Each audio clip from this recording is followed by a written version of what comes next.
Bonjour, bonjour, peu importe d'où vous nous suivez ce matin, c'est toujours un plaisir en espérant que depuis Parakou, depuis Bukumbe ou bien d'autres dans le nord du Bénin, ou encore depuis la Côte d'Ivoire, depuis le Cameroun et depuis où encore Modeste, ils nous suivent. Vous qui recevez le Burkina Faso. Merci à vous de toujours prendre le rendez-vous de cette émission. Vous l'avez remarqué, toujours l'équipe en place. Émeric, bonjour. Bonjour Brunel Adé aussi, bonjour amis téléspectateurs. Modeste, bonjour. Bonjour Brunel Adé aussi, bonjour Émeric et bonjour ces téléspectateurs. Émeric, est-ce que vous avez remarqué ce qui change ce matin? Ah ouais, il y a des couleurs. Qu'est-ce que vous nous réservez dans la journée ou bien qu'est-ce qui nous vaut cet honneur ou tous ces changements de couleurs? Peut-être que ma journée a très bien démarré, qui sait, ou j'ai passé une très belle nuit. Ah oui, bon, pourquoi pas. Oui, j'espère que ce n'est pas pour nous séduire. Hein. Parce n'est pas, moi, c'est pas pour moi, ce n'est sûrement pas pour moi. Pas séduire, c'est celui qui a passé de la moi à la vie. Je ne suis pas un garçon facile.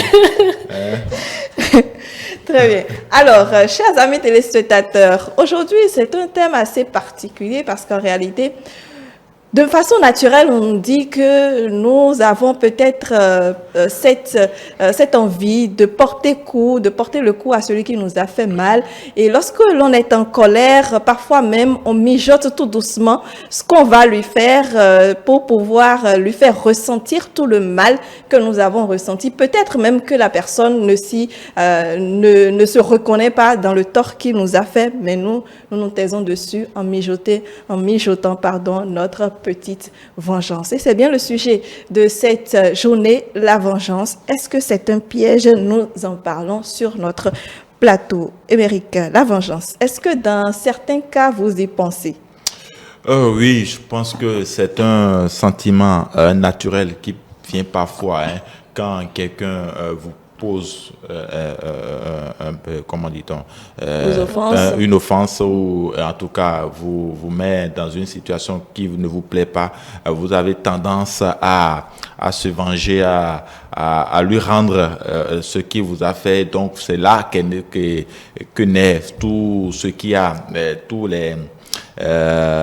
ce qui conduit vers la vengeance en réalité. Donc je pense que c'est oui, ça arrive parfois que nous nous retrouvons dans ce genre de situation. Nous voulons coûte que coûte rendre le mal que quelqu'un nous a causé parce que, étant humains, nous n'arrivons pas toujours à accepter que les offenses font partie de la vie, des situations du genre font partie de la vie. Donc, le sentiment arrive parfois que nous prenons la revanche alors que c'est Dieu qui, quand quelqu'un vous pose un problème, il faut attendre que cela vous passe, parce qu'en voulant vous venger, vous-même, vous pouvez vous causer des torts.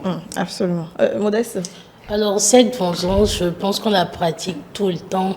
Et moi, j'ai quand même cette habitude de rendre l'appareil quand on me fait du tort. Et au fur et à mesure que vous prenez quand même de l'âge, vous vous rendez compte qu'il faut changer, qu'il faut oublier certaines choses, qu'il faut passer dessus, passer l'éponge, comme on le dit. Et je pense que c'est ce que nous devons cultiver chaque jour pour quand même ne pas nous rendre aussi malades.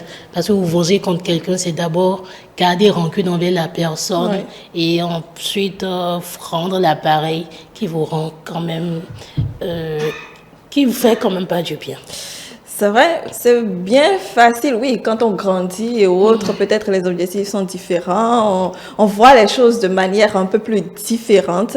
Néanmoins, quand on repense peut-être à telle ou telle autre personne, on se focalise encore davantage sur ce qu'il nous a fait et donc ça revient encore nous hanter et autres. Et parfois, ce n'est pas aussi facile que ça de se libérer de ce qu'on nous a fait comme tort et donc de pouvoir continuer. Oui, c'est bien ça. Je pense que quand on parle de vengeance, c'est un acte négatif. C'est un acte négatif. On ne se venge pas positivement. On ne se venge pas positivement. C'est un acte négatif. Et donc, tout ce que vous voulez tout ce que vous voulez faire, c'est de façon négative, c'est pour réparer un tort qu'on vous a causé, c'est pour punir l'autre, croyant que celui-là vous a fait du mal, ou bien même si la personne vous a fait du mal, vous voulez quand même vous lui rendre le coup, et donc toutes les manières sont bonnes. Il faut également dire que la vengeance, ce n'est pas seulement physique, ce n'est pas physique, c'est aussi, comment dit-on, à travers des comportements. À travers des actes pour nuire l'autre et donc lui rendre le coup selon la douleur qu'on a ressentie. Voilà, selon la douleur qu'on a reçue. Donc, je pense que ce n'est pas quelque chose à conseiller. Le mieux, c'est que quand quelqu'un vous offense et que vous retrouvez dans ce genre de situation, c'est de prendre peut-être votre mal à patience parce que ce que nous croyons que la personne le fait sciemment en nous faisant du mal peut ne pas réellement l'être. Donc, le mieux, c'est de prendre son mal en patience et de pouvoir réellement mesurer la portée de la situation avant de poser tout acte parce que, je le dis et je le répète, la vengeance qu'on veut se faire peut nous retourner contre nous et nous nuire davantage. L'effet boomerang. Oui. L'effet boomerang. C'est donc là qu'on mange très fort. Et je pense que moi, ça m'a rappelé un petit truc quand j'étais plus jeune. J'ai mon grand frère qui m'a chicoté.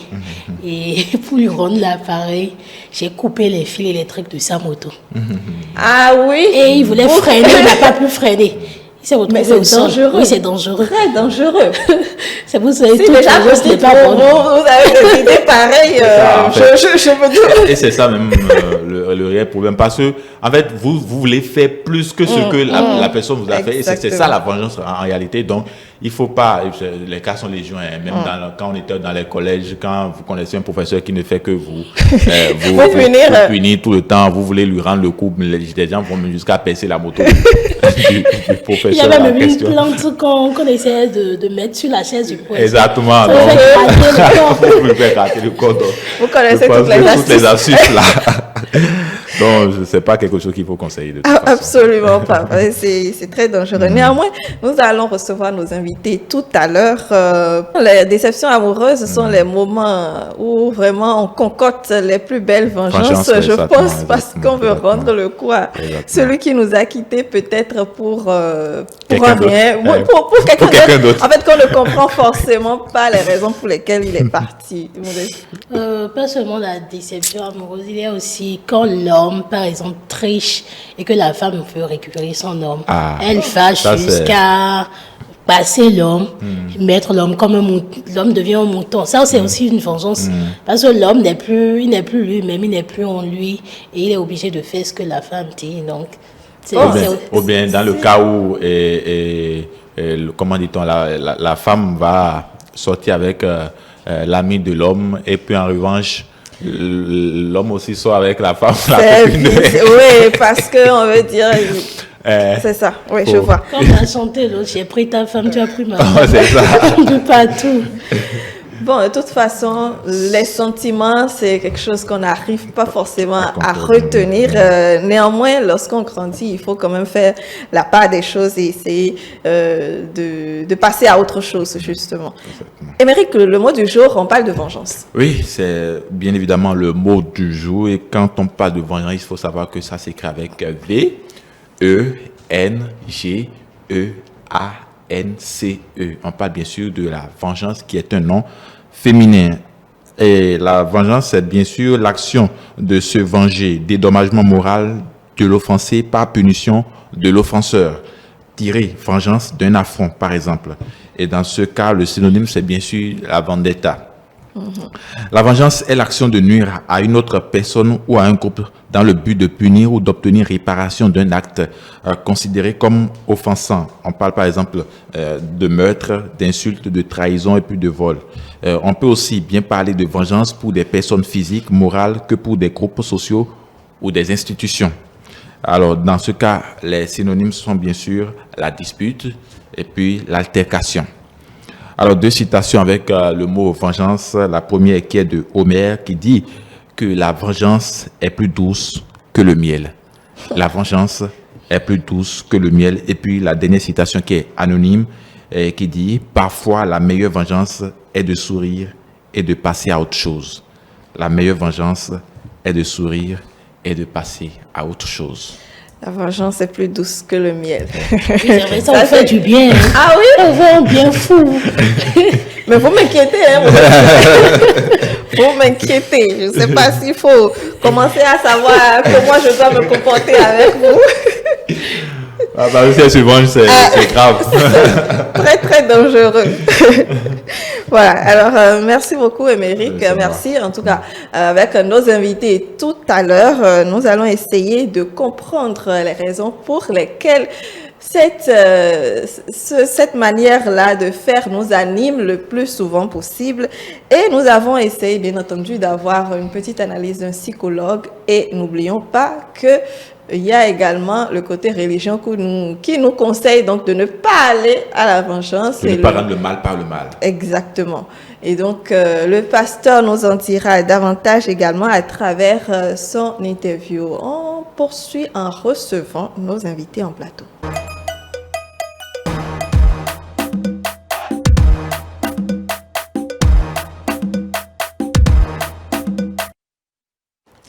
La vengeance, est-ce un piège? On se pose la question. Ce matin, je suis avec Serrat Taïnkpe. Bonjour. Bonjour, madame. Vous allez bien? Très bien, vous? Ça va aussi. Merci d'être avec nous ce matin. Vous êtes? Je suis statisticienne économiste. Statisticienne économiste. Merci. Alors, également sur ce plateau, Opportune Mideo, bonjour. Bonjour madame. Vous allez bien? Oui, je vais bien. Vous êtes étudiante en communication. Merci d'être avec nous ce matin. Et bien entendu, Fréjus Sessou, bonjour. Bonjour madame. Vous allez bien? Très bien, merci. Alors, vous êtes en communication également. Oui. Vous êtes étudiant aussi. Alors, on parle de vengeance ce matin. Je vous pose la question, est-ce qu'il vous est déjà arrivé de vous venger, chers amis? Je vais d'abord commencer avec Fréjus. Bon, il arrive parfois qu'on se venge, voilà. Il arrive vraiment des situations qui nous obligent à nous venger. Qui vous oblige, vous êtes sûr? Voilà. Oui, des situations nous obligent à nous venger. D'accord, lesquelles par exemple? Surtout quand on se sent vraiment blessé, vraiment offensé, au moment où on ne s'entend pas le moins, on s'entend le moins, bon, voilà, on est obligé de se venger. Par exemple, je me souviens, j'étais en première et le professeur m'avait donné une note que je ne méritais vraiment pas. Ah. Je n'ai pas hésité à le traîner devant le censeur. D'accord. Voilà. Vous ne méritez pas. Vous êtes allé voir si vous le méritez ou pas. Voilà. Très bien. Alors, Opportune? Est-ce que vous êtes déjà arrivé de vous venger? Oui, je me suis vengée une fois. J'avais eu une déception amoureuse et je me suis vengée. J'ai payé au gars ce qu'il m'a fait. Et qu'est-ce que vous avez fait?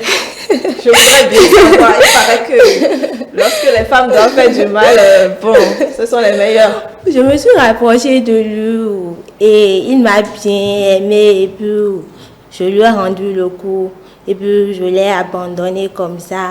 D'accord, ok. Donc, c'est-à-dire que de la même manière qu'il vous a abandonné, Oui. vous êtes allé le reconquérir pour encore l'abandonner. Oui. Waouh. C'est vraiment intéressant. Et Serrat? Bon, sincèrement, la seule fois que je me suis vengée, c'est au cours d'une relation amoureuse, effectivement. Aussi, qu'est-ce que je disais? Bon, en fait, c'est pas que ce dernier m'a trahi, c'est juste que notre relation était de façon plus cachotière et moi, je ne voulais pas. Et c'est un meilleur ami à mon frère et il ne voulait pas que tout le monde sache que nous sortons. Bien sûr. Donc, quand je me sentais un peu plus... c'est comme si c'était pas trop sérieux. Donc, j'ai carrément mis fin à la relation et après, il est revenu. J'ai accepté, mais je savais bien au fond de moi, je ne sais pas, je n'avais pas vraiment accepté la relation. Donc, c'est maintenant que lui voulait qu'on s'affiche. Et moi, je ne voulais plus. Donc, il se plaignait le fait que le temps que lui voulait qu'on s'affiche, moi, je ne voulais pas. Et je ne veux pas. Donc, disons que je l'ai perdu beaucoup plus de temps. Je l'ai malmené, je l'ai fait tourner en rond. Et après, à un moment donné, il m'avait invité à la plage. Oui. Et je suis venue avec ma copine. Donc, je suis venue avec ma copine. C'était comme un plan à trois. Et j'ai passé toute ma journée avec ma copine. Et vous l'avez laissé elle était là, sur les nerfs, en colère. Après, il devait nous déposer, nous les deux. La façon qu'il conduisait là, c'est comme s'il allait nous tuer carrément, quoi. J'avais senti la... Peut-être sa vengeance à lui. Peut-être sa vengeance. Et après, il m'a parlé. Il m'a demandé qu'est-ce qui se passe. C'est là que je lui ai fait comprendre que quand moi je voulais là, tu n'étais pas chaud. Maintenant tu veux, je ne suis pas chaud non plus. Donc chacun n'a qu'à prendre son chemin. Mais on est restés de bons amis au finish. Chacun a son toucher le coiffeur, comme on le dit. Alors, très bien, sur ces expériences, donc, pour vous, en réalité, disons, la vengeance, il s'agit de quoi? Je reste avec vous, Sirette. Bon, la vengeance, c'est de rendre à l'autre exactement le mal ou bien ce qui nous a fait du mal, en fait. De rendre à l'autre exactement ce qui nous a fait comme offense. Lui porter le coup de la même manière. Exactement. Opportune. La vengeance, selon moi, c'est une émotion plutôt positive, ressentie par quelqu'un qui se sent offensé et qui souhaite et qui veut rendre le coup et qui veut voir son préjudice souffert tout autant. Alors, pourquoi est-ce que vous dites que c'est positif? D'aucuns diraient que c'est négatif. Bon, parce que la morale voudrait que on ne porte pas le coup à l'autre. S'il nous fait mal, j'y arrive. Oh, désolée, je voulais dire négatif, c'était négatif. D'accord. Je suis désolée. Vous m'avez inquiété. Oui. Selon moi, la vengeance, c'est quoi? C'est l'action de rendre à quelqu'un le mal qu'il nous avait fait. Voilà, c'est l'action de rendre le mal à quelqu'un. Très bien. Alors, est-ce que sur ces justificatifs, disons, le mal qu'il nous a fait, la vengeance est, disons, peut être expliquée, c'est-à-dire que est-ce que c'est normal? Bon, je n'en veux pas trop à quelqu'un qui cherche à se venger si éventuellement l'autre n'a pas pensé à ce qu'il pourrait ressentir quand il lui faisait mal. Je n'en veux pas trop. Donc, ça dépend aussi de la raison. Il ne faut pas faire du mal pour faire du mal. Il faut avoir une raison valable, une raison normale de vouloir faire du mal. Il ne faut pas se venger juste ou bien il ne faut pas décider juste de blesser quelqu'un parce qu'on a envie de le faire quand même. Avoir une raison normale de se venger, Sirette. Bon, c'est seulement par là, je ne peux pas encourager les gens à vouloir commettre cet acte. Parce qu'il y a beaucoup de conséquences en fait. Non seulement cette personne vous blesse émotionnellement, mais il y a aussi des facteurs, il y a aussi des blessures physiques. Par exemple, la tension et comment on appelle, et les problèmes de vision. Est-ce que, je ne sais pas si beaucoup s'en rendent compte en fait que le fait de se venger, d'abord il y a la colère, parce que c'est la colère qui alimente d'abord cette vengeance. Le fait d'être alimenté par une colère, cela a un effet négatif sur notre santé. Cela agit de façon psychologique. On a des nuits blanches par rapport à ça.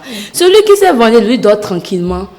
Peut-être, il y a certaines personnes, ils se rendent même pas compte qu'ils ont vraiment offensé. Parce que ce qui peut être offensant pour toi ne peut pas être offensant pour l'autre. Donc moi, je pense que si nous faisons un bilan, un pour, un contre, si je me venge, qu'est-ce que je gagne? Peut-être ce que je peux me dire, ça peut rendre à cette personne, ça peut le rendre ça peut le rendre cette douleur.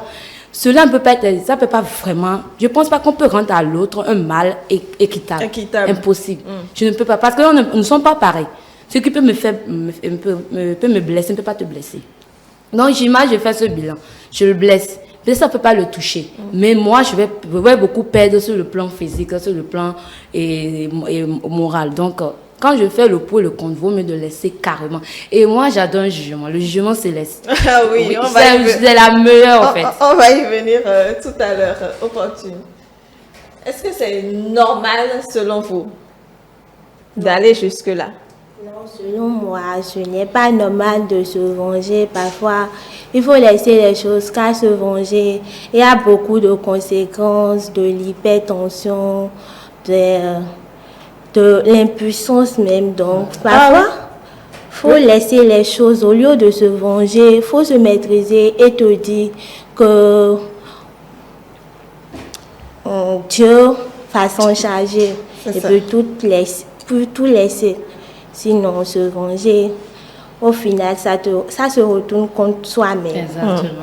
Alors, est-ce que lorsque vous vous êtes vengé, je vais dire, bon, ça c'est des vengeances, disons, de manière simple. Maintenant, ça peut aller très très loin, c'est-à-dire qu'on peut porter main à quelqu'un, c'est-à-dire on peut même ôter la vie à quelqu'un parce qu'on veut se venger, justement, Fréjus. Voilà. Si vous trouvez ça normal. Bon, jusqu'à ôter la vie à quelqu'un, bon là, je ne suis pas d'accord. Bon, ça dépend, c'est pourquoi je disais, ça dépend de la raison pour laquelle on cherche à se venger. Mais vouloir faire du mal, genre détruire la vie d'une personne, ça, je ne trouve pas ça du tout normal. Bon, on dit qu'il faut tout laisser à Dieu. Dans ces cas, si tu vois que bon, le mal que tu vas faire pourrait nuire jusqu'à faire perdre une vie humaine, faudrait vraiment laisser à Dieu. Sinon, toutefois, cette histoire de laisser tout laisser à Dieu, sincèrement, l'homme a vraiment parfois besoin de se défendre. C'est pas faux. Parce que Dieu n'agira pas en même temps. Toi, si déjà tu te sens capable de pouvoir régler le problème ici entre vous, bon, tu peux attaquer après, bon, tu vas discuter de cela avec Dieu. Quand tu vas partir, quand est-ce que tu auras le temps de faire la discussion? Quand tu vas partir? Voilà, bon, on dit après la mort, il y aura un jugement. Donc là, Dieu pourra me dire, mais pourquoi tu ne m'as pas entendu? Je lui dirai, bon, les hommes nous font du mal. Donc il comprendra quand même certaines choses. Nous sommes à oui. D'accord. Il faut se défendre ici d'abord.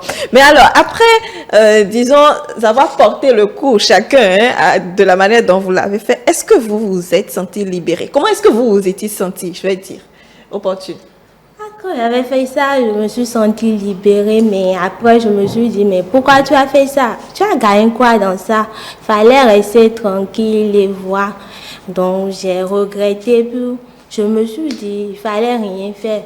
Donc, faut pas toujours rendre le coup, moi j'ai regretté. Très bien. Et comment est-ce que lui, il a réagi?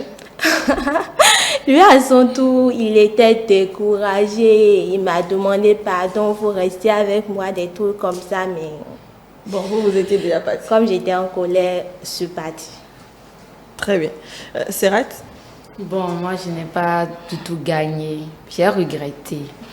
Mais c'est pour ça que je me suis rattrapé le coup en fait que nous sommes de bonnes amies. Parce que j'ai vu après tout, je n'avais pas besoin d'aller jusqu'au bout.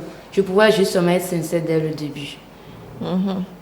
Très bien. Donc, vous ne vous êtes pas senti bien finalement d'avoir fait ça? Non, même pas. J'ai perdu mon temps.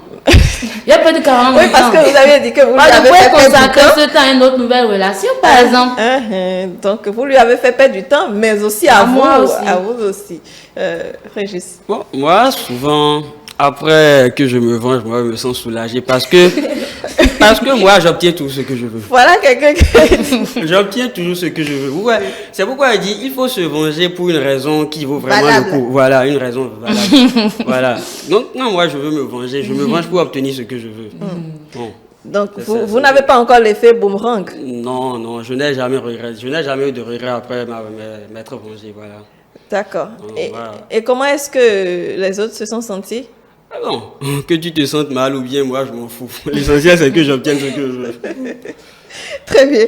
Alors, donc ça veut dire que la vengeance libère les uns et la vengeance ne libère pas certains. Et justement, nous avons aussi essayé d'échanger avec le psychologue sur le sujet. Je vous invite à suivre son avis et en revenir. On va... Je peux dire tout simplement et rapidement que c'est une émotion plutôt négative et ressentie par quelqu'un, je vais dire quelqu'un qui se sent offensé et qui souhaite voir l'auteur de son préjudice souffrir. Il veut le voir avoir mal, autant que lui, il a mal. Ainsi donc, il s'agit peut-être ou tout simplement, je vais dire, d'un mécanisme de défense. On en élabore plusieurs, chacun de nous. Et donc, un mécanisme de défense, cette fois-ci, pas de protection, mais punitif, de façon tout à fait naturelle, selon la hauteur et la profondeur de la douleur que nous estimons ressentir. Ainsi donc, la vengeance, c'est aussi souvent et pour de vrai un acte, j'ai envie de dire, définitivement pulsionnel, irréfléchi en plus. Et psychologiquement, est-ce que ça nous fait du bien à nous l'auteur ou est-ce que ça fait du bien à l'autre? Je ne crois pas. puisqu'on a dit certains mécanismes de défense punitifs. Et donc, c'est pour faire mal.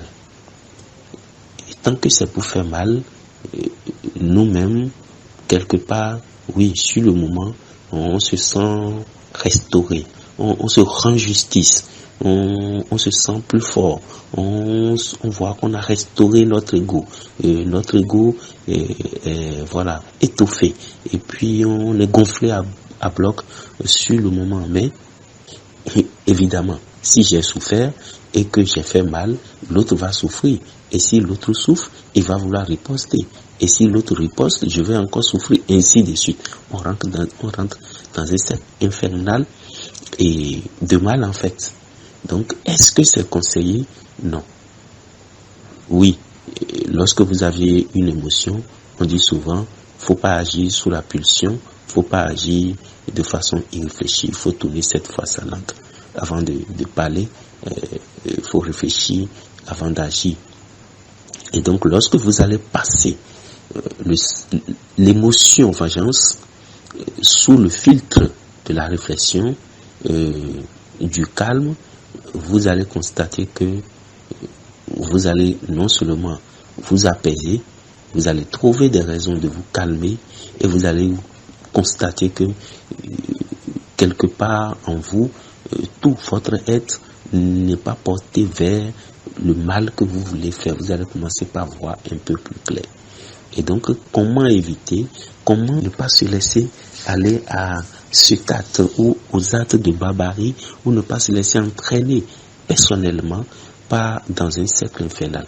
Oui, c'est vrai que le regard des autres, le qu'en dira-t-on, les interprétations, le regard, ça agit énormément sur notre décision.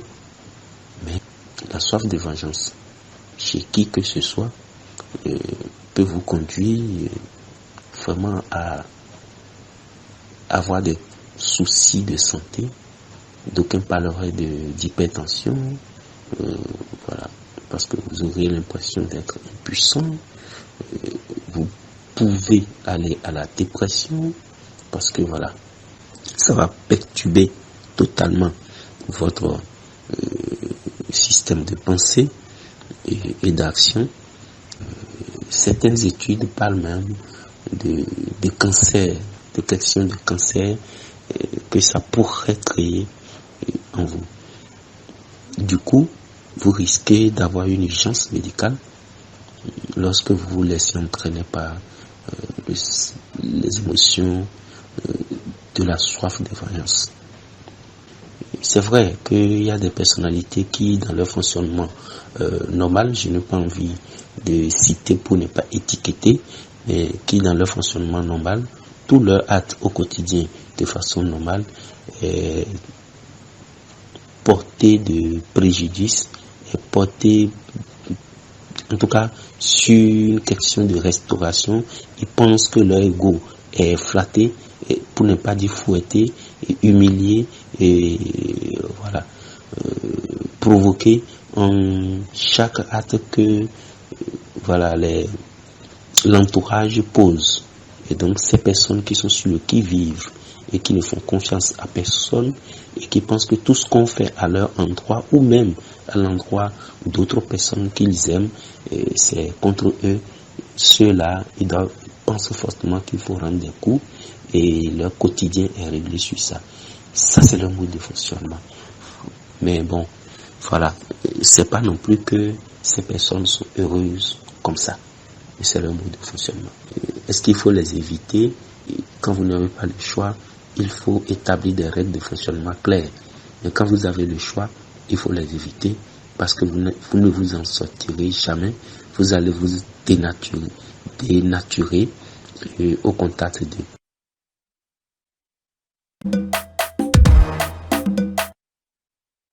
Voilà, c'était donc André Alihono, notre psychologue, qui nous faisait donc une petite analyse sur la vengeance. Alors, Opportune, vous avez suivi. Qu'est-ce que vous retenez? Selon moi, il a bien dit que faire le mal, ça se retourne toujours. Donc, il ne faudrait pas faire le mal, car si tu le fais, ça va toujours retourner contre soi-même. Donc, et nous devons éviter de faire la vengeance pour notre bien. Fréjus, vous n'aviez pas fini? Oui, j'ai fini, c'est bon. D'accord. Fréjus? Bon, pour moi, c'est que le psychologue n'a pas conseillé la vengeance. Et c'est une vérité quand même parce que là, en fait, quand on cherche à se venger, c'est juste pour s'exhiber, genre se montrer, bon, je ne suis pas si nul que ça, bon, voilà. Je peux aussi, j'ai une certaine force. Voilà, donc pour le psychologue, ce n'est pas vraiment conseillé. Et la morale même l'enseigne. Il n'est pas conseillé de se venger. Juste que moi, je vais continuer de dire que certaines situations nous imposent parfois de nous venger. Parce que, par exemple, quand je donnais l'exemple de la première, quand j'étais en première, comment expliquer que je méritais au moins 15 et qu'on me donne 10? Donc, je ne peux jamais accepter ce genre de choses. Ça, c'est pour moi. Oui, s'il faut aller même plus loin que voir le censeur, je suis prêt à aller plus loin. Parce que le prof et moi savions tous que je mérite plus que ça. Mais comment est-ce qu'il a fait jusqu'à ce qu'il me donne 10? Bon, allez, je remarque que apparemment, cet épisode vous a vraiment marqué. Ça m'a beaucoup marqué. Ça vous a marqué, mais vous êtes passé à autre chose. Aujourd'hui, vous êtes à l'université et autres.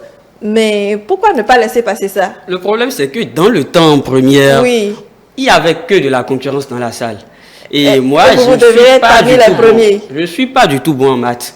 Donc, c'est français, histoire, géo, matière qui me maintenait parmi les 3 premiers de ma classe. Voilà. Donc, comment se fait-il que, bon, première A, et voilà, j'ai besoin de français pour dépasser certaines personnes qui sont déjà bons en français, tout ça, et qui sont encore meilleurs en maths. Parce que moi, je ne vois rien en maths. J'ai besoin de cette note. Et comment se fait-il que ces gens, même il y avait quelqu'un là, un gars là, bon, je le battais souvent en français, d'accord. Mais voilà, il se retrouve à 13, moi je me retrouve à 10, alors qu'il bloque encore 19 en maths. Comment est-ce que je vais le dépasser? Alors que nous sommes tous en concurrence dans la salle. C'était comme s'il était un obstacle à votre objectif. Moi je ne pouvais pas permettre cela quand même.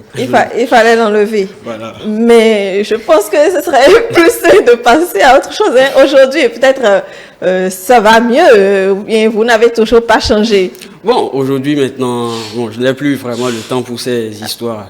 Mais si jamais je me retrouve dans de pareilles conditions encore, je suis prêt à me venger. Parce que je n'accepterai pas que quelqu'un prenne ma place aussi facilement. C'est right. Bon, tout ce que le psychologue a presque tout dit en fait. Il a presque tout dit que les conséquences liées à la vengeance, comme sur le plan et sur la santé, je vais même d'apprendre qu'il y a aussi le cancer. Donc, on va avoir cancer ou comment on appelle, me venger ou être en bonne santé, je préfère être en bonne santé parce que j'irai à la tombe avant mon ennemi. Avant votre ennemi, alors que ce n'est pas l'objectif. Voilà. Très bien. Alors, Fréjus, je reviens à vous.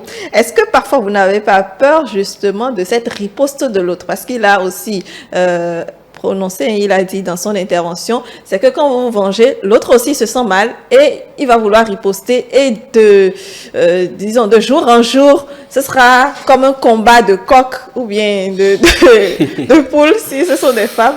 Ok, bon, ça dépend de ce contre quoi je veux me venger. Mais si ça doit continuer, bon, ça ne s'arrêtera jamais. Bon, moi, je vais passer à autre chose parce que je n'aurai pas mon temps seulement pour cela. Et aussi, quand je veux me venger, je me venge souvent quand j'ai raison.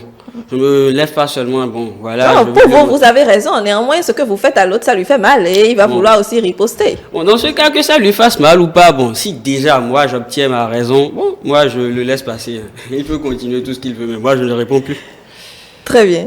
Vous voulez réagir, Sirat? Non, c'est bon. D'accord. Alors, est-ce que justement dans ces situations, exiger réparation d'une manière ou d'une autre, que ce soit par la vengeance ou pas, est-ce que finalement c'est aussi ça, penser exiger forcément une réparation, que ce soit par la vengeance ou pas?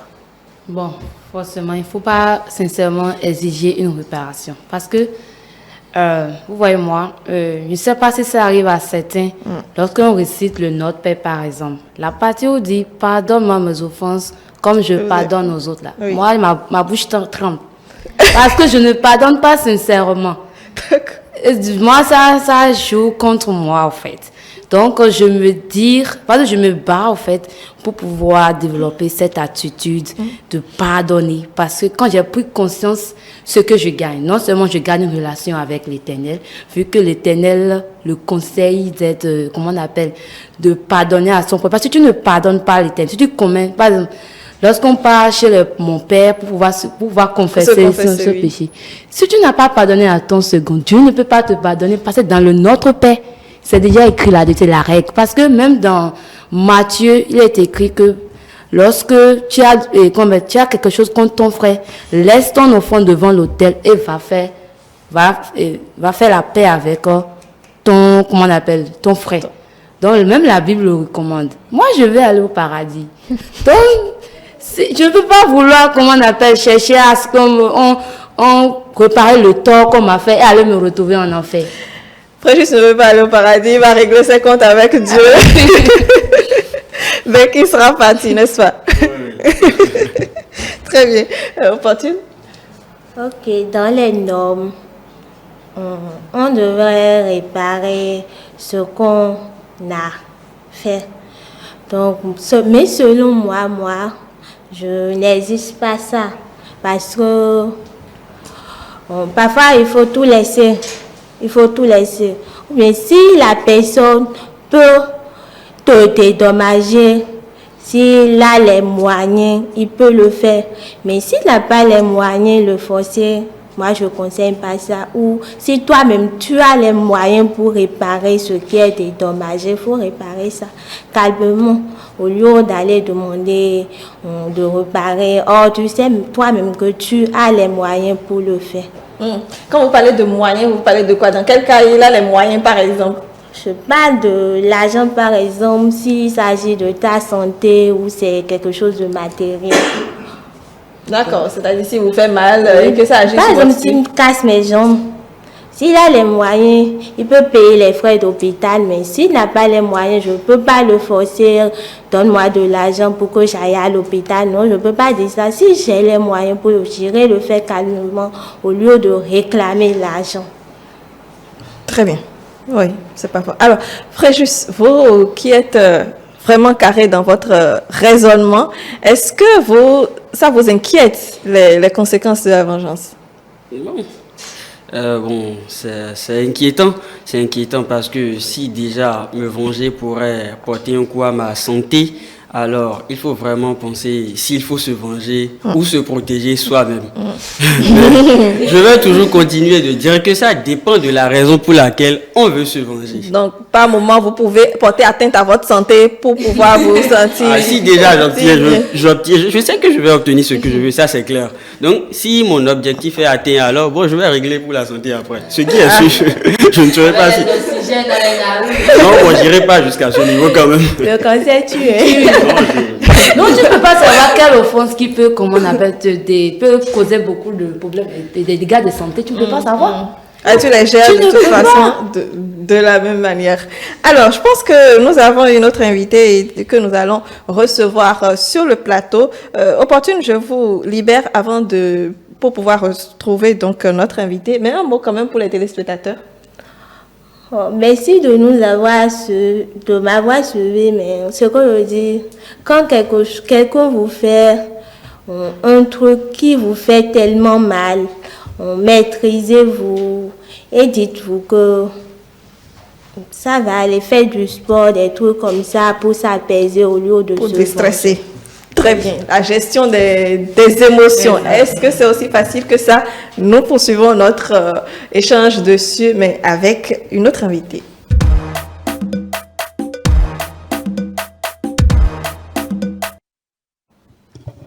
Voilà, retour en plateau. Nous sommes à présent avec Zita Gouei. Bonjour. Bonjour madame. Vous allez bien? Oui. Alors, vous êtes également étudiante, mais en droit. Oui, Très je suis bien. juriste en formation. Super. Vous avez suivi un peu les discussions, les positions de chacun. Oui. Où est-ce que vous vous situez, Zita?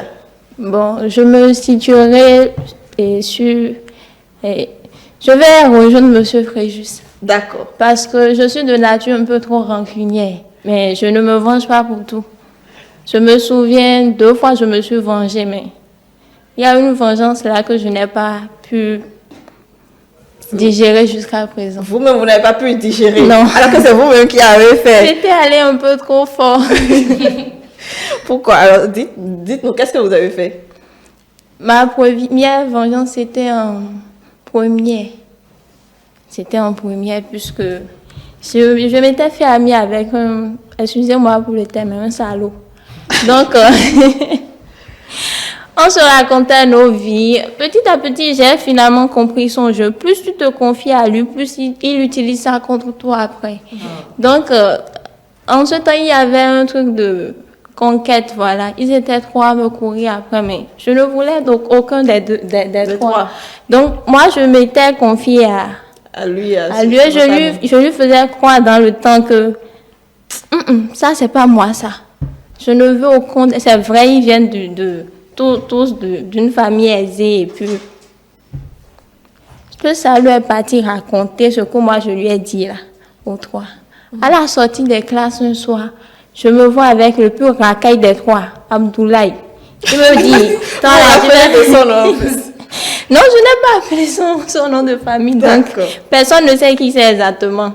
Donc, il me dit, toi, tu fais la maline, le jour on t'aura. Wow. J'ai pris ça comme une menace. Je l'ai insulté comme il le fallait. Il m'a poursuivi et mon cher ami nous a suivis dans la lancée. Olivier fait demi-tour. De toute façon, tu m'énerves là parce que je sais si l'autre est venu me voir pour un règlement de compte, c'est sûr que c'est mon ami qui est allé leur parler de ce que j'ai eu à dire en intimité avec. Puisqu'il n'y avait personne. Donc, l'autre a finalement lâché prise. Abdoulaye est rentré. Mais Olivier, non, il voulait le pardon. Nous étions en face d'une église. La toute dernière fois que je lui ai dit, si tu ne quittes pas derrière moi, tu auras ce que tu n'as jamais vu. Hein. Il insistait. Et il y avait une vieille dame qui, elle n'y comprenait rien. Donc pour elle, c'était des jeux de drague et autres. Ça m'énervait. Moi, je l'ai giflé. Wow. Vous avez giflé qui? Un homme. Ah d'accord, vous avez giflé Olivier. Oui. Je et les jeunes tu sais, c'était au bord d'une voie. Il savait plus quoi faire automatiquement parce que le connaissant, il allait se venger, je pourrais facilement perdre ma vie dedans. J'ai couru, je suis entrée dans l'église. L'église vous a sauvé, mais l'église je me suis agenouillée devant la Vierge Marie, j'étais là. Oui, j'ai passé près d'une heure là. Je suis rentrée, ma mère a crié, ce que tu fais là, tu vas attraper grossesse Fata. Elle savait pas que c'était en fait ça. La seconde fois, ce n'était pas une vengeance physique. C'était pas une vengeance physique. Vous y avez pensé, mais vous ne l'avez pas fait. Non, voilà. Mais j'ai pleuré. Finalement, j'ai maudit ce être-là. Et ça continue de le suivre. Puisque jusqu'à présent, il n'a pas eu son bac. Il n'a pas de boulot. Et il continue de pleurer après moi que sa mère est sortie. On lui a dit que il a eu à offenser une personne et que la personne au fond ne lui a pas pardonné. C'est ça qui mais moi, je ne lui en veux plus. Mais malheureusement, cette malédiction l'a suivi jusqu'à présent. Très bien. Voilà. Alors, c'est vrai que c'est un contexte. Là, c'était vraiment une réaction à une situation donnée. Je ne sais pas comment vous aurez réagi si quelqu'un vous poursuivait. Néanmoins, au moins, c'était pas prémédité. Peut-être de dire, je vais me venger contre cette personne-là et donc ficeler de bout en bout. Justement, ça revient toujours à la question de la gestion de ces sentiments quand on est en colère ou bien ou autre. C'est vrai, c'est bien beau de le dire, mais pas aussi facile que ça d'y arriver, Serrat. Oui, c'est vrai, ce n'est pas vraiment facile d'y arriver. Mais moi, je me suis réfugiée dans la parole. Ça m'a beaucoup aidé, ça a soigné mon être intérieur. J'ai beaucoup médité la parole, surtout l'importance, ce que je gagne si je pardonne mon prochain. Parce que quand j'ai pris conscience de l'importance de l'humanité, de l'importance de l'être humain, ce n'est pas de fonder une famille, d'avoir la richesse qui est importante en fait. Parce que la venue, je ne sais pas si vous connaissez, Jésus est venu et non pour juger les hommes, mais pour racheter l'humanité.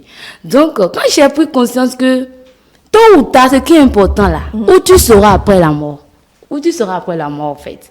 Donc, il y a beaucoup plus de vertu quand on pardonne. Et en plus, le même Jésus qui dit, pardonnez, si on vous donne, on vous chiffre, il faut tant d'autres jours.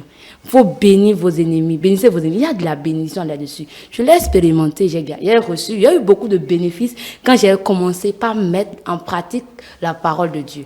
Je pense que j'aurais pas dû interviewer mon pasteur. Vous auriez fait l'affaire. Nous allons le suivre tout à l'heure d'ailleurs. Fréjus. Bon, vous savez, j'aime me venger, certes, mais j'aime pas faire des scènes. Donc, quand je vois que cette vengeance peut m'amener à faire une scène, alors je me retire en même temps. Je me dis, bon, ce n'est pas la peine de vouloir forcément montrer ce que je peux faire. Parce que moi, j'aime agir calmement, j'aime agir sans qu'on ne sache que j'ai agi. J'aime agir pour qu'on dise, mais qui a fait ça? Mais déjà, je suis parti. C'est comme ça, moi, j'agis. Donc, quand il faut forcément faire des scènes où, bon, des gens seront là, bon, ou bien s'en prendre à quelqu'un, se venger par une bagarre, par exemple, moi, je me dis, non, c'est pas la peine, je m'en vais. Mais je sais pas où te prendre. Ça, c'est clair. Je sais pas où te prendre sans que personne ne sache.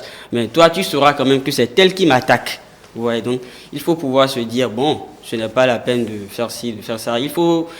Ça se cultive dans le mental, en fait. Ça se cultive dans le mental. Il faut se dire, bon, il ne faut pas répondre à tout. Tu as dépassé ce niveau. Jouer à un jeu un peu plus mature. Voilà. Alors, j'ai l'impression que ces histoires de vengeance, ce n'est pas forcément lorsque l'on est adulte ou qu'on prend conscience, même plus jeune, en fait, justement, on a cette idée de rendre le coup par le coup. Et ça m'intrigue, en fait. Est-ce que vous vous posez la question de savoir pourquoi, déjà petit, on se demande, on se dit plutôt que je vais aller lui rendre ce coup-là? Bon, je dirais qu'il y a un sentiment de fierté qui l'impose.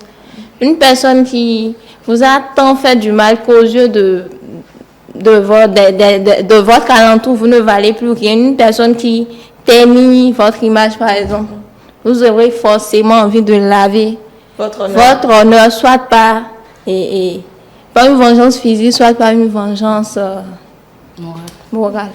Très bien. Alors, vous parlez de paroles, Serrat, depuis un moment, et je l'avais annoncé. Le pasteur Hippolyte Coutojo a essayé de nous faire quelques petits rappels de la manière dont c'est conçu dans la Bible. C'est la colère qui alimente le désir de se venger. Donc, tout mouvement de colère est suivi d'un plaisir dû à l'espoir de se venger. Un certain plaisir suit la colère aussi parce qu'on vit mentalement sa vengeance. C'est le plaisir et la possibilité de se redonner confiance et de ressortir grandi qui alimente le désir de vengeance. Que dit la Bible à ce sujet? Beaucoup de choses ont été dites dans les Écritures. Dieu a tellement parlé de cela. Où on peut remarquer dans les termes hébreux et grecs, traduits par vengeance et se venger, sont liés à l'idée de châtiment. Ce qui est crucial pour comprendre pourquoi Dieu se réserve le droit de se venger. On voit déjà là que quand on parle de vengeance, on parle déjà de châtiment. Quel châtiment? On peut le savoir. Quelqu'un peut se venger et porter atteinte à la vie de son frère, de sa femme, de son mari, par vengeance. On peut tuer quelqu'un par vengeance. On peut détruire, ruiner la vie de quelqu'un. Donc Dieu se réserve personnellement le droit de se venger. Donc il n'est pas question qu'un homme se venge. Alors on voit dans Deutéronome 32 et 35, Romains 12, 19, Hébreux 10, 30, où Dieu a dit, c'est à moi qu'appartient la vengeance. Un homme ne peut pas jouer le rôle de Dieu. Un homme ne peut prendre la place de Dieu. Donc nous devons savoir que la vengeance appartient uniquement à qui? À Dieu. Pendant qu'il nous dit dans Lévitique 19, 18, où Dieu nous dit, tu ne te vengeras pas et tu ne garderas pas rancune contre les membres de ton peuple. Donc, il est interdit formellement aux chrétiens, à l'homme, grand H, aux humains, de se venger. Il leur interdit ici, tu ne te vengeras pas et tu ne garderas pas de rancune contre les membres de ton peuple. Tu aimeras ton prochain comme toi-même. je suis l'Éternel. Ça, c'est Dieu qui parle. Dans le livre de Lévitique 19, verset 18. On voit que David, dans le livre de 1 Samuel 13, 14, malgré que Saoul cherchait à tuer David par tous les moyens et puis il n'a pas pu, on a remarqué dans ce passage que David avait l'opportunité, il avait l'occasion de pouvoir rendre le coup que lui rendait Saoul. Mais il a refusé de faire quoi? Il a refusé d'exercer ce châtiment. Il a refusé de se venger de qui? De Saoul. David a carrément refusé. Et là, Dieu dit, voici l'homme selon mon cœur. Et David s'est soumis au commandement de Dieu de renoncer à la vengeance et de lui faire confiance. Donc, si nous voulons prendre la place de Dieu en exerçant le rôle que Dieu doit exercer, c'est que nous voyons que tout est contraire. Dans 1 Samuel chapitre 24, verset 13, écoutez ce que Dieu dit. Il dit, l'Éternel sera juge entre toi et moi. Écoutez la parole de Dieu. Il ne me vengera, il me vengera de toi, mais je ne porterai pas la main contre toi. Écoutez ce que la parole de Dieu dit. Là, il revient à l'Éternel de tirer vengeance de qui nous offense et non à nous d'exercer la vengeance. Il dit dans le livre de Matthieu chapitre 5 verset 44, aimez vos ennemis. Dieu dit ça. Aujourd'hui, nous faisons des ennemis, on n'aime pas nos ennemis, on n'aime pas ceux qui nous maltraitent parce qu'ils nous font du mal, on ne les aime pas, mais la Bible nous recommande de les aimer, de prier pour eux, de les bénir. Alors, quelles conséquences qu'on peut expérimenter de cette vengeance? Dans Matthieu chapitre 26, 52, alors Jésus lui dit, remets ton épée à sa place, car tous ceux qui prendront l'épée périront par l'épée. Donc, si tu te venges aujourd'hui de quelqu'un, il faut savoir que demain, on se vengera de toi. Aucun bienfait, aucune bonne chose, aucun bien n'est tiré de la vengeance. On peut le faire aujourd'hui. Tu peux te venger tout de suite de quelqu'un. Tu seras réjoui pour un temps. C'est passager. Tu seras réjoui, tu seras en joie. On va t'acclamer parce que tu as fait ci, tu as fait ça. Mais en réalité, c'est pour juste un temps. Et un châtiment tombera aussi sur toi parce que tu as exercé un châtiment de vengeance sur ton frère. Tous ceux qui prendront l'épée périront par l'épée. Si tu prends la vengeance, tu périras par la vengeance. C'est une conséquence que personne ne peut éviter s'il pratique la vengeance. 1 Pierre 3,9, il dit, ne rendez point mal pour mal ou injure pour injure. Bénissez au contraire, car c'est à cela que vous avez été appelés afin d'hériter la bénédiction. Cette vengeance qui aujourd'hui, ça détruit beaucoup, ça détruit les hommes, ça détruit l'humanité entière parce qu'on est assoiffé de la vengeance. On veut rendre un coup parce qu'on a eu mal quelque part. Je vous exhorte ce matin à ne pas rendre le mal pour le mal, à ne pas tirer vengeance et laisser la vengeance au Seigneur Jésus-Christ.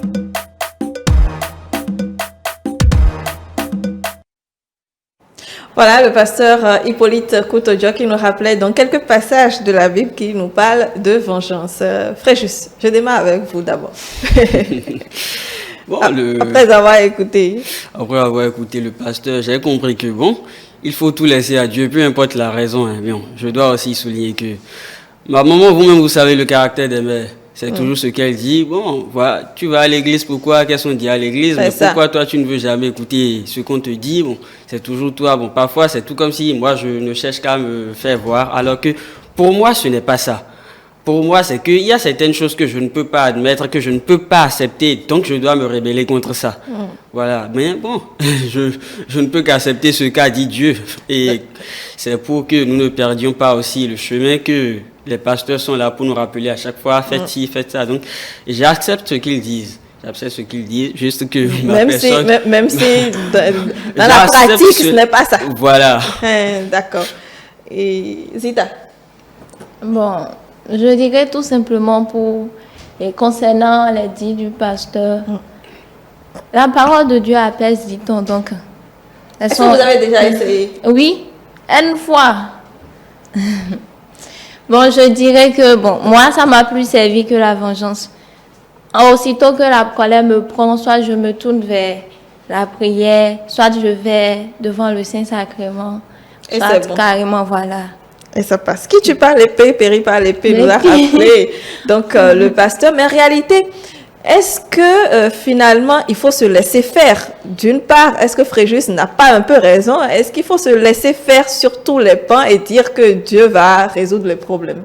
Bon, il faut se laisser totalement faire. Parce que quoi? Lorsqu'on décide de faire son palabre, on empêche Dieu de faire sa propre volonté.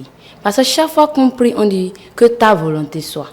Que sa volonté soit faite. Le plus important dans le monde, c'est de laisser guider par le Saint-Esprit. Or, le Saint-Esprit n'aime pas là il y a en fait la haine. Là, il y a en fait la vengeance. Là, il y a en fait l'amertume. Parce que quand tu as la haine, tu es dans l'amertume. Le Saint-Esprit n'aime pas dans ce genre d'environnement. Or, pour réussir et le monde, ou bien pour accomplir la destinée que Dieu nous a établie, il faut avoir une relation avec le Saint-Esprit.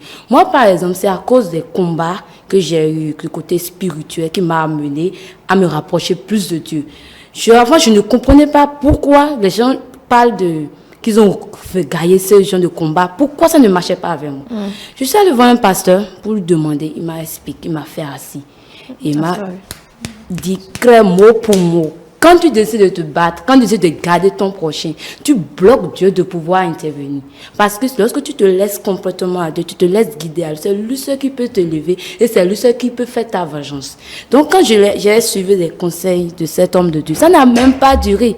J'ai senti vraiment qu'il y a un Dieu qui m'écoute. J'ai senti une présence, la paix. Avant, je me réveille le matin avec la colère, la haine, l'amertume. Mon visage est tout le temps renfrogné. Mais toi, tu ne souris jamais. Moi, mon chéri se plaint de ça, que je ne souris jamais, que ce n'est pas normal. Une femme doit être souriante, douce. Moi, je suis une femme chaude. Mais je ne me venge pas là. Quand je me mets en colère, je vais te blesser mal avec la colère, quoi. Mais maintenant, quand j'ai compris que, vu que moi, je veux une relation avec l'Éternel et ne pas gâcher ma destinée, vous laissez passer beaucoup de choses. J'ai laissé. Et quand j'ai laissé, en fait, j'ai vu effectivement que l'avance de Dieu, c'est plus ça. Ce que je vais rendre ne peut pas mesurer ce que Dieu va faire, en fait. C'est trop chaud, quoi.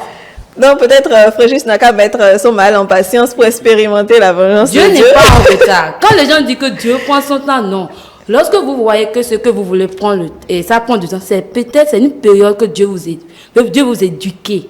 Dieu veut vous briser. C'est le brisement. Avant de pouvoir s'approcher de Dieu, il y a d'abord le brisement en soi. Dieu va complètement te mettre à des situations qui devaient t'amener à te venger. Mais c'est une manière. Quand tu dis à Dieu, aide-moi à pardonner les autres, il va te mettre il y aura beaucoup de situations qui doivent normalement t'amener à rendre le mal. Mais quand tu demandes, tu te rappelles à Dieu de t'aider. C'est une manière d'apprendre à surmonter. Quand tu te rappelles à surmonter. Et quand tu n'arrives pas, comme elle a dit, la parole, ou bien moi, c'est l'adoration. J'aime beaucoup l'adoration, la louange. Chacun essaie de trouver ce qui marche avec lui pour pouvoir calmer sa colère et ne pas donc penser à la vengeance. Une dernière question pour vous libérer parce que je dois échanger donc avec le sociologue à ce sujet. Est-ce que quelqu'un s'est déjà vengé de vous? C'est-à-dire quoi? Vous avez subi la vengeance de quelqu'un? Oui. Ah, comment ça s'est passé? Bon, il a fait pour lui, il n'a pas fait pour Dieu. C'est quoi faire pour lui? Il m'a couru après pendant presque un an. J'ai dit oui finalement et puis ce sont des crises, des situations surtout pas supportables qui sont suivies. Donc, je le laisse à Dieu. Toutefois, l'envie de me venger m'est venue, mais je n'en tirerai pas vraiment profit. Très bien. Serret? Personne. Personne encore. Fréjus? Non, pas encore. Non. Donc, ça veut dire que ça marche bien, ce que vous utilisez. Très bien. Alors, néanmoins, un mot de fin quand même pour les téléspectateurs. Je vais recevoir le sociologue à cet effet. Fréjus? Bon, je salue d'abord les téléspectateurs. Je vais leur dire une chose. Vous savez, c'est pas toutefois qu'il faut se venger. Il faut se venger pour une très bonne cause. Mais bon, il faut tout laisser à Dieu. Mais bon, cela va de vous, hein. Bon, vous êtes libre de dire le faux ou pas. Chacun n'a qu'à faire ce qui lui semble bon. Il faut tout laisser à Dieu, mais Fréjus, il y a certaines choses, il ne peut pas attendre Dieu. D'accord. Et Zita? bon, je vous remercierai pour le thème d'aujourd'hui. Aux téléspectateurs, je dirais, bon, il faut qu'ils sachent se maîtriser parce que toute vengeance n'est pas bonne. Il faut savoir quand se venger. Toute vengeance n'est pas bonne. Non, toute vengeance n'est pas bonne. La vengeance n'est pas bonne. Non, hein, toute vengeance n'est pas bonne. Parce que dans certains cas, il faut se venger. Hein. Oui. Il faut sauver son honneur du moins surtout. Et dans d'autres cas, il faut carrément se taire. Parce que la situation de vengeance, de colère intense conduit souvent à la prison. Voilà. Oui, n'oublions pas qu'il y a la justice qui est là et que nous vivons dans un état de droit. Voilà, c'est raté. Bon, ce que moi je pourrais dire aux spectateurs, c'est que chaque fois que vous avez l'envie, le désir de vous venger, essayez d'utiliser d'autres moyens. La musique, ou par exemple, d'autres utilisent la religion ou l'adoration. Parce qu'il y a une chose, il y a la loi de la semence. Mais s'il y a certains qui ne sont pas religieux, il y a d'autres qui sont animistes. Il y a aussi ça, ce que tu fais à ton prochain, te le feras. C'est la loi. Donc, à vous de voir, au fait, si vous voulez perdre votre temps à rendre le mal par le mal, parce que ça ne va jamais s'arrêter. Si quelqu'un d'entre vous ne décide pas de mettre fin à cela, se fait petit, se rabaisser. Moi, je ne pense pas le fait de ne pas se venger, cela veut dire que vous êtes faible. Non, au contraire, vous êtes plus fort que ça. Cela vous rend plus fort parce que vous montrez à votre prochain que tu vas mieux que ça. Parce que ton prochain, quand il te blesse, lui s'attend à ce que tu sois triste. Mais il te voit que tu es en joie, tu danses, mais ce n'est pas vraiment au fond. Là, ça c'est encore meilleur. Il est blessé, il dit, mais qu'est-ce qui se passe avec cette fille-là? Pourquoi elle ne réagit pas? Il va plus il fait encore, lui il augmente son péché en fait. Et là, ça la met plus à l'enfer. C'est une manière en fait de l'induire dans le péché en fait. Merci. Merci Serra Taïpé, vous êtes statisticienne. Fréjus Sessou, vous êtes étudiant en communication. Et puis Zita Gbaye, étudiante en droit. Merci. Je retrouve donc Claude Azalou Tingbe pour la suite.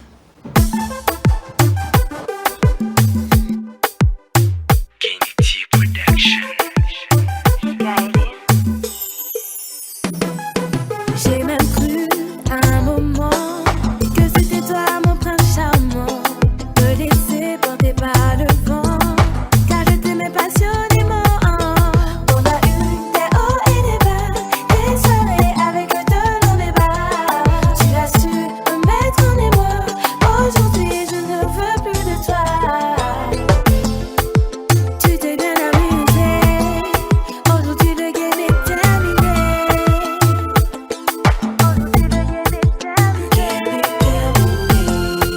Tu voulais me faire rêver, bienvenue dans ma réalité.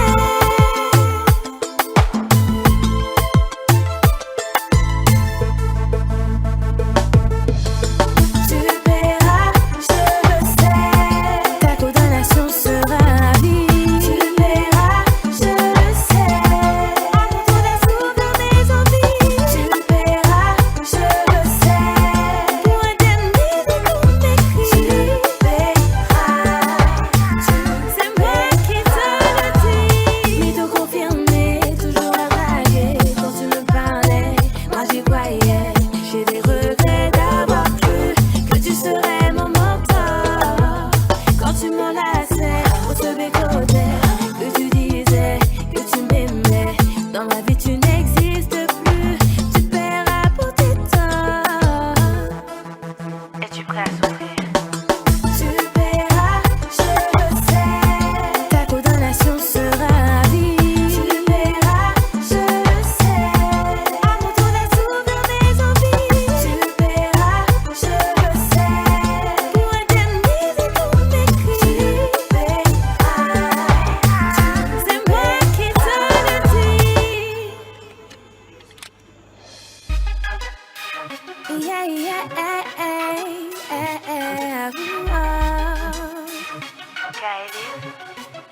L'heure de l'avance a sonné. Tout le mal que t'as fait, tu vas le regretter. Aujourd'hui, tu vas payer et récolter le mal que t'as semé.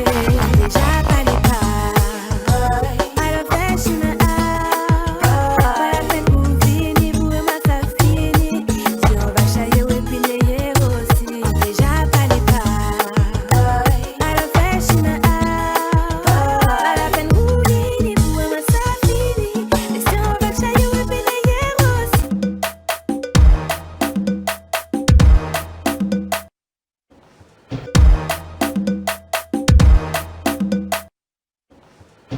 Je suis à présent avec Claude Azaloutikwe. Bonjour. Bonjour Brunel, bonjour à tous nos très chers téléspectateurs. Comment allez-vous?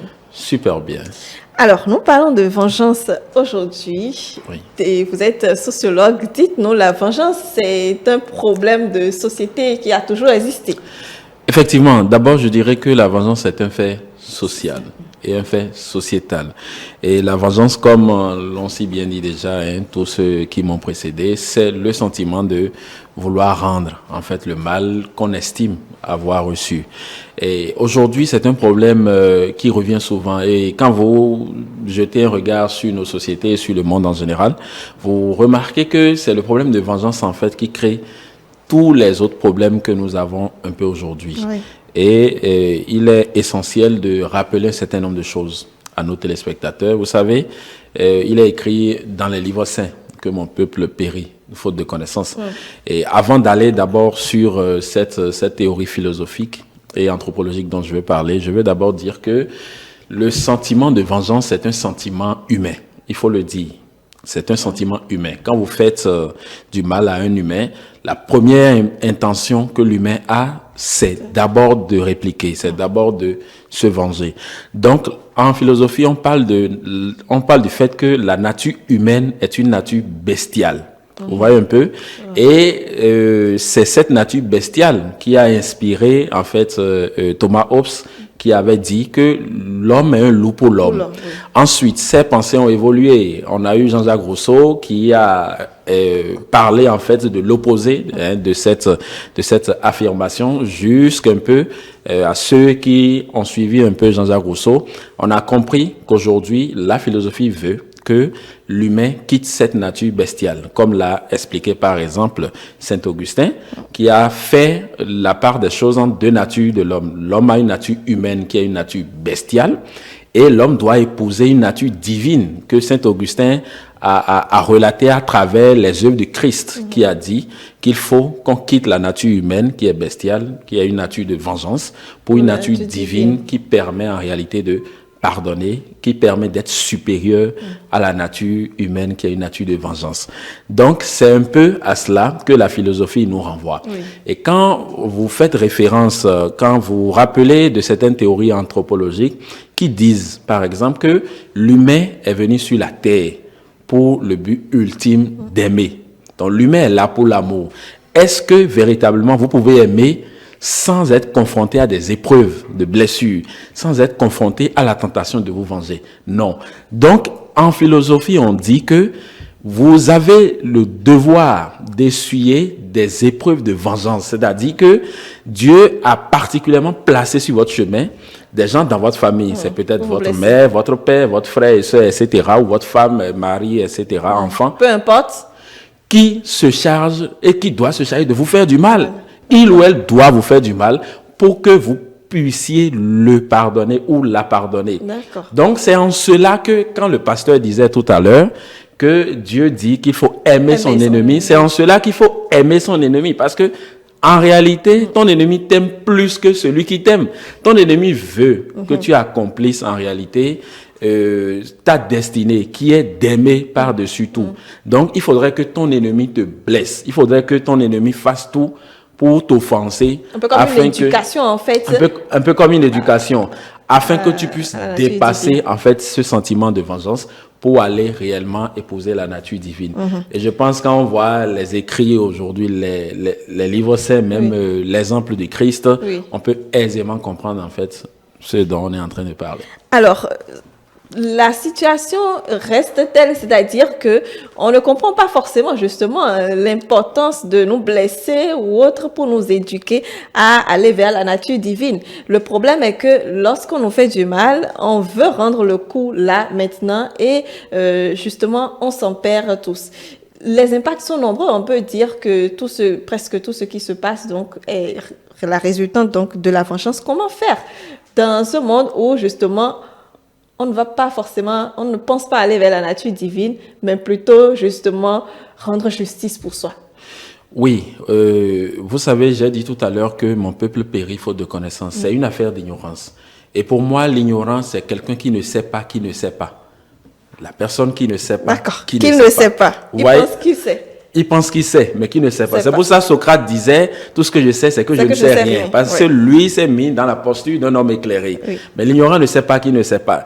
Quand on se base sur ce principe, on voit que aujourd'hui la majorité des humains restent toujours dans cette ignorance et pensent que c'est se venger qui est la seule solution. Alors, ce que nous, on doit faire, et déjà même ce qu'on est en train de faire actuellement, participe déjà à ça. Nous apportons cette lumière-là. Je suis en train de, par exemple, ce que je suis en train de dire, je suis en train d'apporter cette lumière pour que les gens puissent comprendre que, attention, il faut allumer la lampe et sortir de cette ignorance et savoir que celui qui vous fait du mal, il faut plutôt le remercier parce que la personne te met à l'épreuve pour que tu puisses dépasser ta nature bestiale pour laquelle, par exemple, le Christ s'était battu en disant que il est le chemin, la vérité, la vie. Il faut quitter l'offense et le Christ disait qu'il fallait bénir ceux qui vous font du mal et tout. Donc, aujourd'hui, le monde est confronté à ça.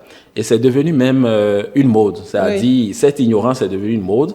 Et parce que la plupart est dans l'obscurité, quand on vous fait du mal, même quand vous n'avez pas envie en réalité de vous venger, c'est votre prochain, votre collègue, votre... Dieu de moi, il ne faut pas le laisser comme ça, il faut lui marquer ça. Et donc, il faudrait que cette éducation revienne. D'accord? L'éducation, en réalité, a cette supériorité. Les gens pensent que quand on pardonne, c'est comme si on est faible. Non, au contraire. Et je pense, je peux le dire aux téléspectateurs, faites l'expérience. Quelqu'un qui vous blesse ou qui vous blesse intentionnellement et vous lui montrez que, bon, ça ne vous dit rien en fait. Vous lui montrez que, paf, est-ce qu'il t'a fait du mal? Peut-être il vous a blessé, mais vous riez, vous souriez, vous continuez votre chemin, vous l'avez désarmé. Totalement et définitivement. Et ça, c'est une expérience que je conseille en réalité à beaucoup pour que, en réalité, nos sociétés se portent mieux. Parce que, aujourd'hui, tous les problèmes de nos sociétés viennent d'abord des problèmes de famille, d'abord du couple. Oui. Parce que le couple a un problème. Et les premières vengeances commencent par là. Hein. L'homme veut se venger de sa femme, la femme veut se venger de son homme, l'enfant veut se venger de ses parents. Et puis, par effet de tache d'huile, ça se répand dans la société et ça crée tout ce qu'on a en réalité comme problème aujourd'hui. Absolument. Alors, vous avez suivi un peu les discussions avec nos premiers invités. Il y en a qui ont peut-être trouvé le moyen justement d'arriver à dépasser cela, mais d'autres pas complètement encore, qui restent carrés sur leur position de pouvoir se venger quand le moment vient, en fait. Oui, effectivement, je souhaiterais le dire. Hein, je souhaiterais le dire qu'il faut, c'est le moment en réalité maintenant de laisser passer, de laisser couler. Il y a par exemple l'ancien leader spirituel Bouddha, pour ceux qui sont bouddhistes, qui disait avoir de la haine contre quelqu'un, c'est comme garder un charbon ardent dans sa main tout en espérant que l'autre se brûle. En réalité, la personne qui se brûle, c'est vous-même.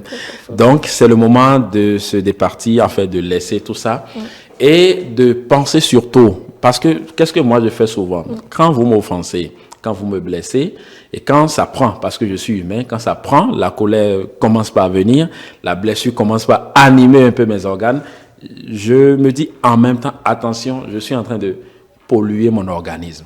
Quand je me le dis, c'est le mécanisme qui me permet de dire, attention, il faut que j'arrête de polluer mon organisme, donc j'arrête tout de suite de penser à cette offense, j'oriente mes pensées en réalité, vers des choses qui me font du bien, vers des projets que j'ai. Parce que le plus souvent, quand vous orientez vos pensées vers les projets que vous avez, vous êtes enthousiaste. Il n'y a plus rien qui peut encore vous énerver, qui peut encore vous retarder. Donc, vous continuez comme ça et indirectement, vous laissez cette offense et vous montez votre supériorité, vous continuez votre chemin. Donc, avoir cette alerte-là dans la tête, en fait, qui vous fait Oui, c'est une alerte, par exemple, dans cette gestion des émotions. Mais pour d'autres personnes, vous savez, chacun doit trouver au fond de lui-même, par introspection, ce qui marche pour lui. Il y a d'autres personnes qui vont se défouler sur un ballon de boxe. Oui. Oui, ou bien il y a d'autres qui vont prendre des coussins et qui vont mettre des coups de poing. Bon, chacun, à l'aide de l'introspection, doit aller à la recherche du mécanisme qui va lui permettre en réalité de dépasser cette offense pour pouvoir chaque fois se rapprocher de la nature divine. Parce que c'est pour ça qu'on est en réalité là. Alors, il faut quand même répondre à la question, la vengeance, est-ce que c'est un piège? Bon, ça dépend de la manière dont vous prenez la question. Je pourrais dire oui, c'est un piège. C'est un piège quand on se base sur le but pour lequel nous sommes là. Chacun d'entre nous est là, c'est-à-dire l'amour. Oui. La vengeance est totalement un piège. Et donc, il faut à tout prix, en réalité, l'éviter. Mais je pense, même quand vous allez dans l'autre aspect de la question, la vengeance est toujours un piège. Parce que, vous savez, vous pouvez vouloir vous venger. Certains vont jusqu'au meurtre.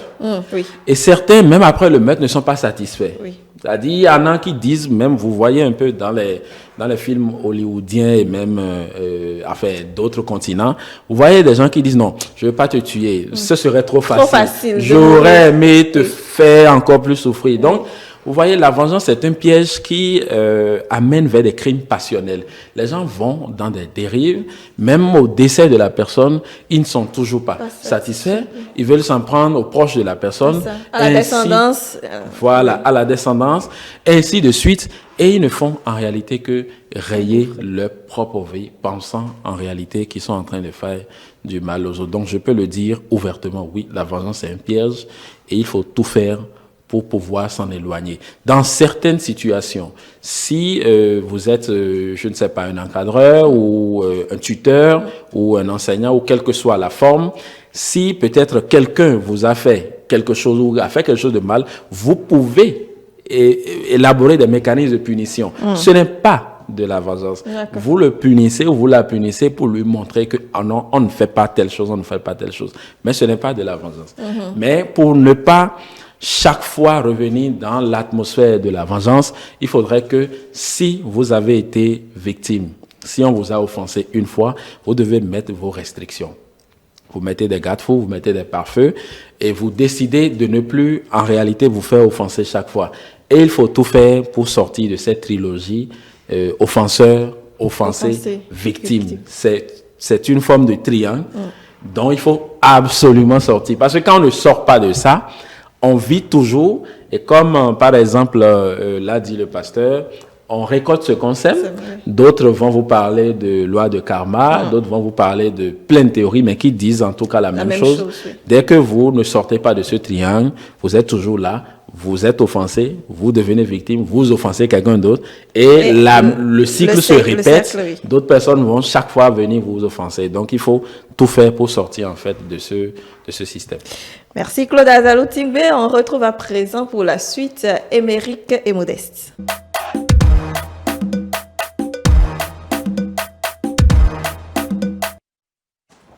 Voilà, je suis à présent avec Modeste et Émeric, mais toujours avec Claude Azalou-Tingbe, mais nous allons d'abord parler des messages. Modeste. Alors, le premier message qui dit « Un homme a giflé un monsieur. Ce monsieur n'a pas répondu. Il lui a donné les coups de poing. Ce dernier n'a pas répondu. La seule chose qu'il a dit, c'était merci. Celui qui a donné les coups avait commencé par faire de mauvais rêves. Quand il marche, parfois c'est la moto qui veut le cogner. Il a dit, c'est sûrement le monsieur que j'ai frappé sans raison. Il a cherché le monsieur dans toute la ville de Parakou. C'est des jours après qu'il a vu le monsieur et demandé pardon. Le monsieur giflé ne lui a rien fait, mais son Dieu a pris vengeance pour lui. Laissant la vengeance humaine, elle ne nous amène nulle part. Très bien. Alors, gifler, battre et dire merci. Bon, Émeric.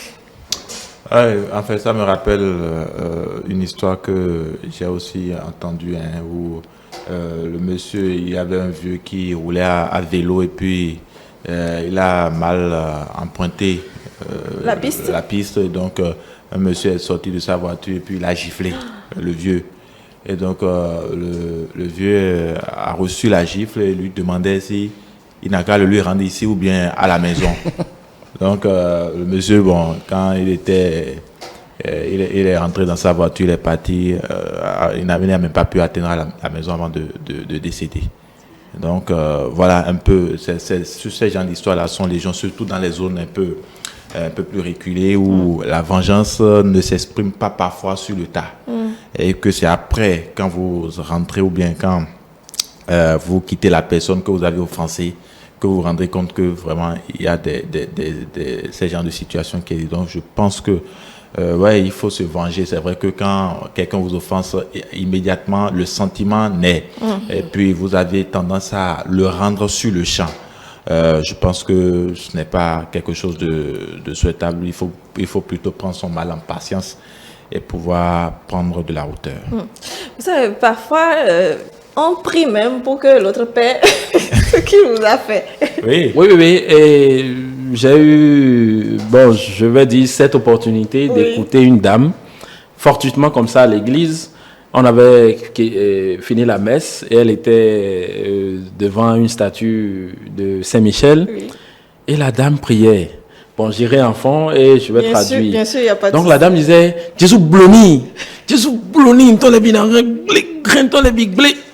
Quand j'ai entendu le truc, ça a dit en français, elle disait, Jésus, fais-lui ça, il faut lui faire ça, détruire tout ce qu'il a, tout ce qu'il a fait et tout. Et je me dis, mais les gens prient à l'église pour que ceux qui leur ont fait du mal puissent payer ou puissent recevoir du mal. Mais j'ai dit, mais c'est pas possible.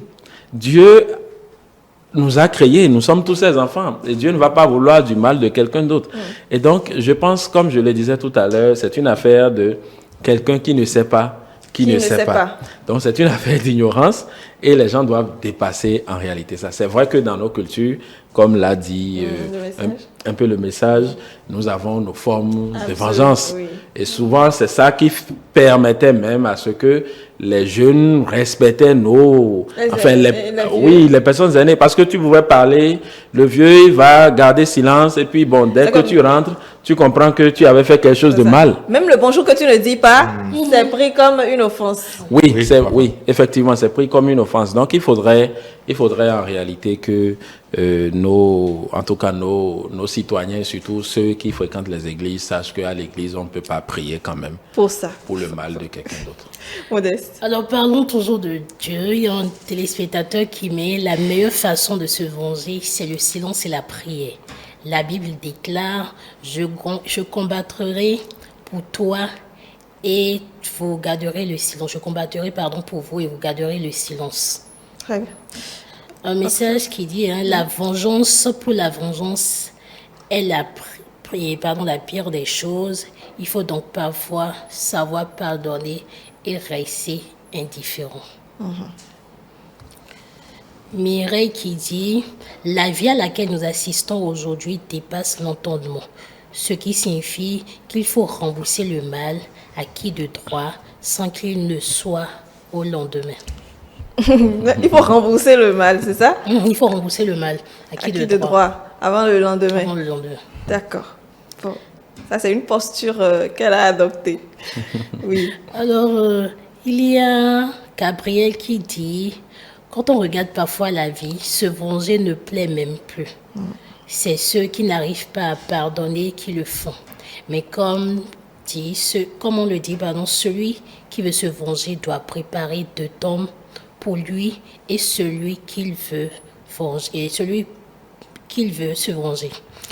Parce que on ne sait jamais comment on peut finir. On sait toujours comment on commence, mais jamais où aller. Très bien.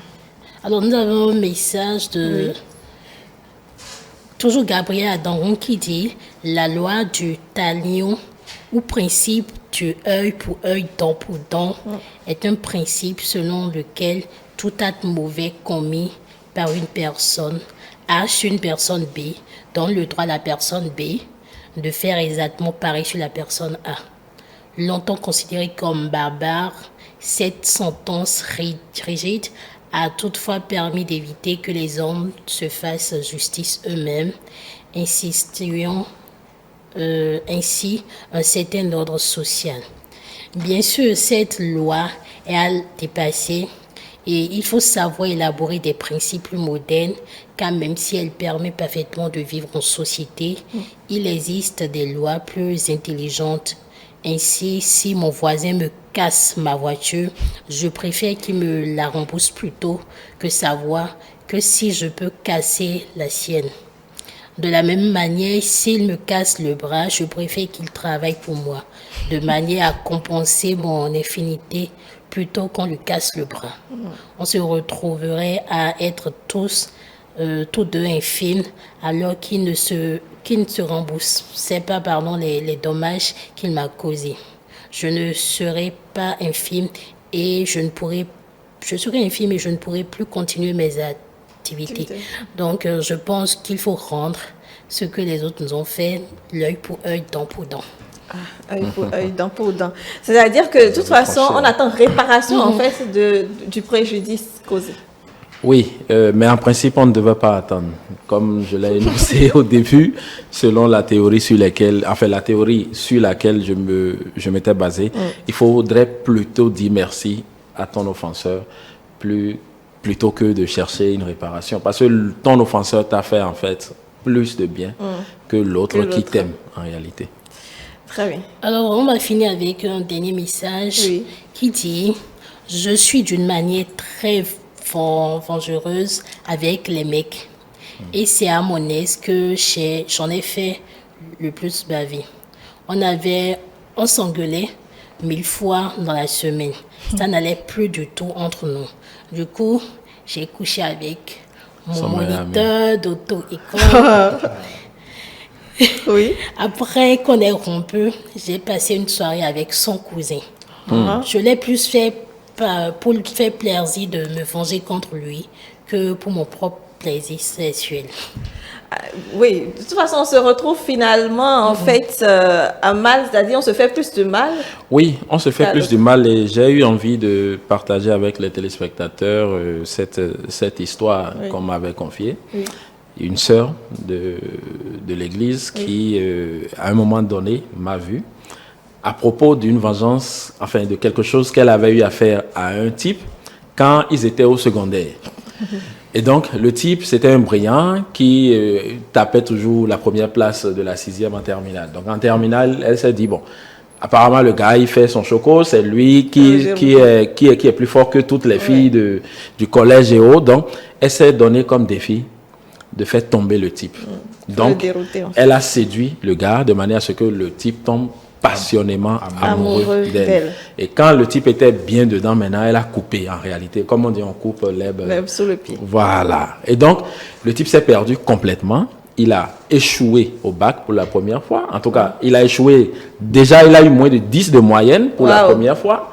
Et il a échoué au bac. Mais qu'est-ce qui s'est passé par la suite? La femme dont je parle, aujourd'hui, jusqu'à aujourd'hui, n'a pas encore réussi à trouver un enfant. Déjà, ça lui fait 33 ans. Elle n'a pas encore pu tomber enceinte. Et donc, dans la recherche de solutions, quand elle s'est confiée à nous, j'ai essayé, en fait, de fouiller un peu. Tu es sûr qu'il n'y a pas eu telle chose. Et c'est là, elle m'a raconté l'histoire. J'ai dit, ah, tiens, je pense bien que le problème vient de là. Donc, il faudrait chercher ce type-là. Il faudrait le retrouver, qu'il soit marié ou pas, et il faut faire le mea culpa.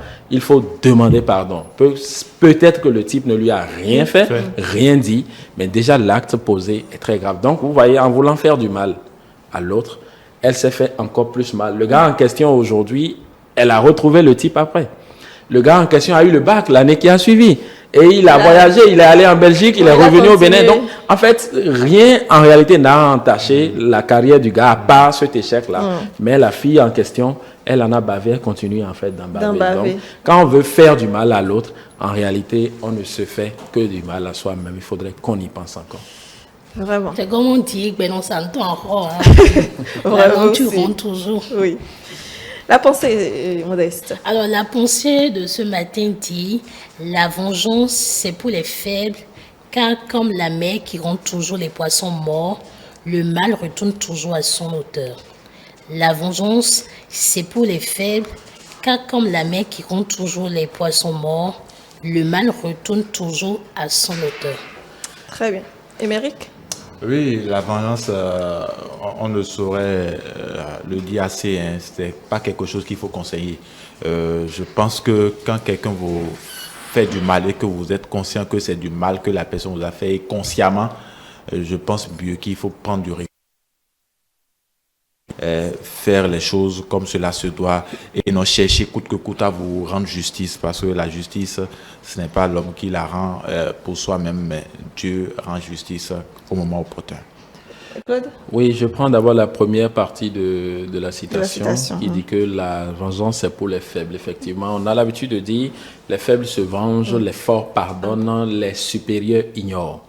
apprenez franchement à ignorer. Oui. Dès que vous voyez que vous mettez en colère, dites-vous, moi ça c'est ma méthode, dites-vous, je suis en train de polluer mon organisme. En même temps, vous ignorez. Et ça vous rend supérieur. La deuxième partie de l'affirmation, je pense, dit que on reçoit, c'est ça. Comme la mer qui rend toujours les poissons morts, Voilà. le mal retourne toujours à son auteur. Exactement. Je vais me baser sur la théorie d'Isaac Newton qui dit que quand vous émettez une force, en tout cas dans la nature, vous recevez encore une force de la même intensité. C'est vrai, il a dit en physique, mais moi je le dis aujourd'hui ici en sociologie, en philosophie. Dès que vous faites du mal, vous recevez aussi de la même intensité le mal que vous avez fait, mais pas à la même période. Donc, il faudrait qu'on le sache aussi pour ne pas chercher à se venger et s'attirer encore d'autres maux, d'autres problèmes. Merci, Claude. Modeste. Alors, cette citation est d'Esther Johnson et elle est philosophe. Elle a écrit assez d'ouvrages comme Philippe Doué, Belle Architecture, Célibataire endurci, en mal d'amour, avec un cœur noir plein de chagrin et une fille alcoolique. Aussi, jamais très loin et un jour peut-être. Et il faut dire que c'est l'ami de l'anglais Jonathan Swift, je ne sais pas qui c'était là. Et ils ont secrètement eu une relation, mariés, et après ils se sont séparés. Bien.